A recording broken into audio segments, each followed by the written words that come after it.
ghouls and gals, and welcome back to my video. If you guys are new here, hi, my name is Hillary, and if you are a returning subscriber, welcome back. And before we get started, I just want to say I have some news. I am currently working with someone to design a t-shirt, and it is probably way too early for merch, but I just really wanted a t-shirt that I could wear, that I could be like, this is my channel. So hopefully sometime soon you guys may see merch down below, and if you want to buy it, like, go ahead, because I'm probably going to buy a couple myself. I think it's going to be really sick. So tonight we are going to be covering the Stanley Hotel. This is a very, very, very haunted hotel, and if any of you have ever seen The Shining, this is the hotel that movie was based off of. So we're going to get right on into it. Let's go. So in 1903, our story starts with a man named Freeland Oscar Stanley. Now, he was the inventor of a steam-powered car, but our story starts with Freeland getting tuberculosis. And back in the day, tuberculosis was a terrible disease. It claimed lots of lives, and it was basically a death sentence. But they said one of the main ways that you had a higher chance of survival was fresh air and hearty meals. Because of that, Freeland and his wife, Flora Stanley, decided to move out to Colorado in the mountains for some fresh air and basically to live out the rest of his life until he passed from this disease. But being in this place actually improved his health, and he did not die. He actually got better. And they decided to build a giant motel. They were pretty well off. So in 1907, they started the construction of the Stanley Hotel. The Stanley Hotel was a 48-room hotel. It was geared towards people who were moderately rich, so it was very grand, big white building, very beautiful location. Now, this is where our first story kind of takes place, because upon opening in 1911, this hotel was one of the first with electricity and all those conveniences that not a lot of people had back in the day. Because of the power that they had, though, there was a backup of gas in the hotel, and a maid went to open a door, and back in the day you couldn't smell gas. Like, they put a smell in it now, so you could be like, oh, that smells like sulfur, that's gas. But back in the day they couldn't smell the gas.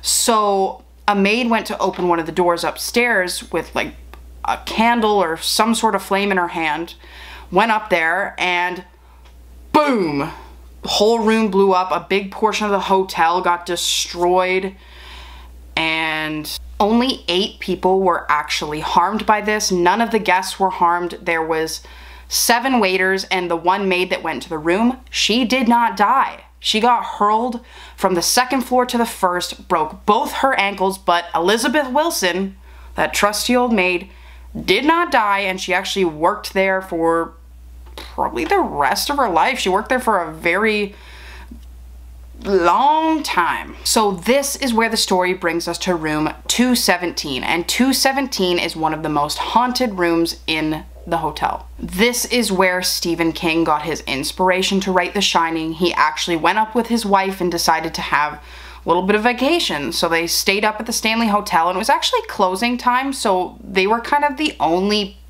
not like the only guests there. They were very much alone, and they stayed in room 217. They ate dinner by themselves with creepy music playing, and then they went back up to their room to obviously sleep.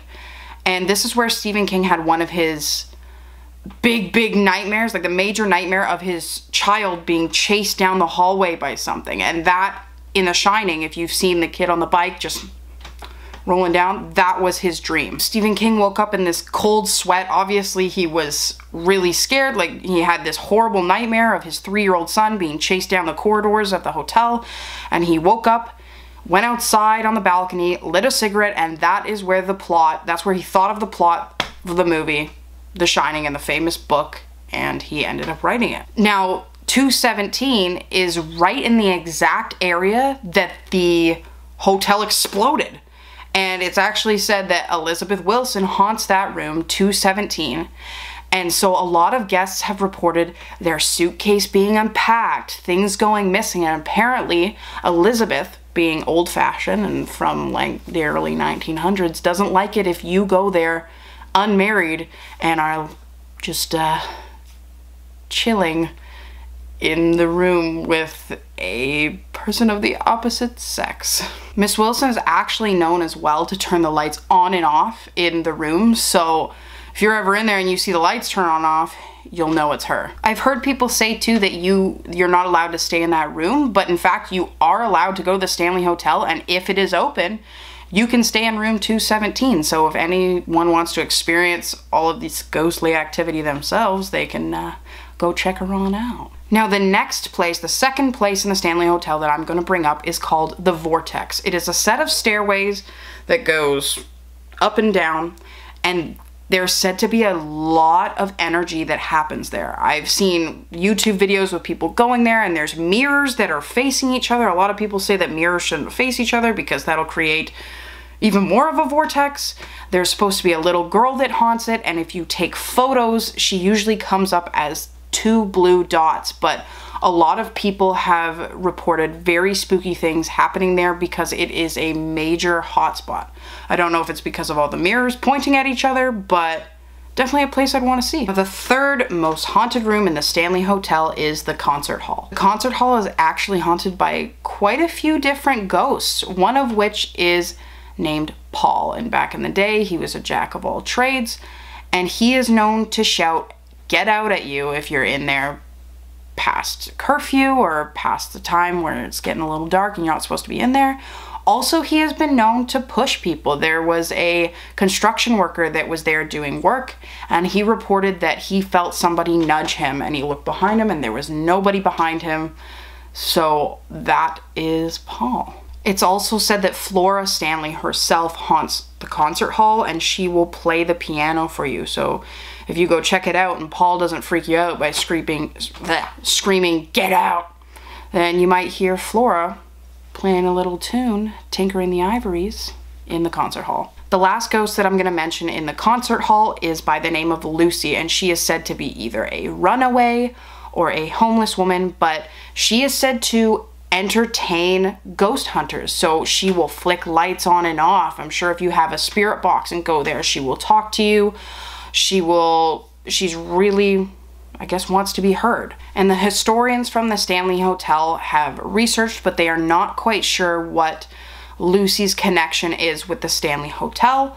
But nevertheless, that's just another ghost that's haunting the halls. Now we're gonna move on to the next most haunted room, and the fourth most haunted room in the Stanley Hotel, and that is room 401. So over 100 years ago, this room was actually an attic where it hosted a bunch of children, nannies, all sorts of children, and mostly kids stayed up there. But if you go there now and you stay in 401, it is said that you can hear laughing, giggling, children playing, children running back and forth, and also there is a closet, like a very famous closet in this hotel that will open and close on its own with no explanation. The fifth most haunted room on our list is room 428. This room is apparently really hard to get booked. A lot of people go and book it. They say that you can hear ghosts walking above you or people moving furniture and things happening above you, but there is nobody above you. It's just a roof that's sloped down. There is not another room on top of you. So if you're hearing people walking around up there, it's not a person. Also in that room, there is said to be a cowboy ghost who will stand at the foot of your bed and just watch you, which, like, oh no. Darling, no, please, I just want to sleep. Now, room number 6 and the last place that I'm going to mention is the underground caves. The Stanley Hotel was built on top of limestone, and limestone is supposed to be highly conductive for paranormal activity, ghosts and other things.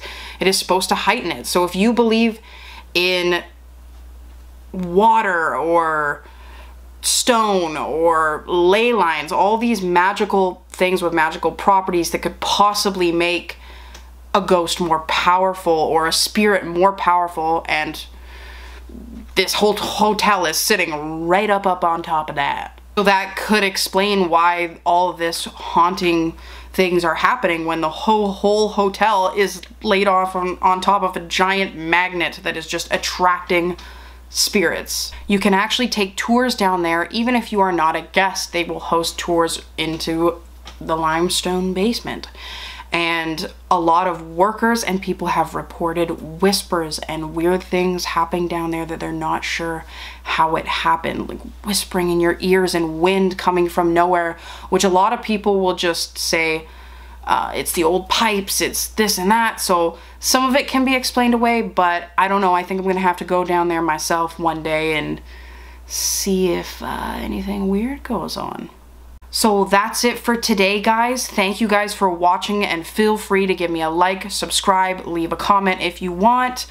Like I said, I'm gonna be working on some merch soon.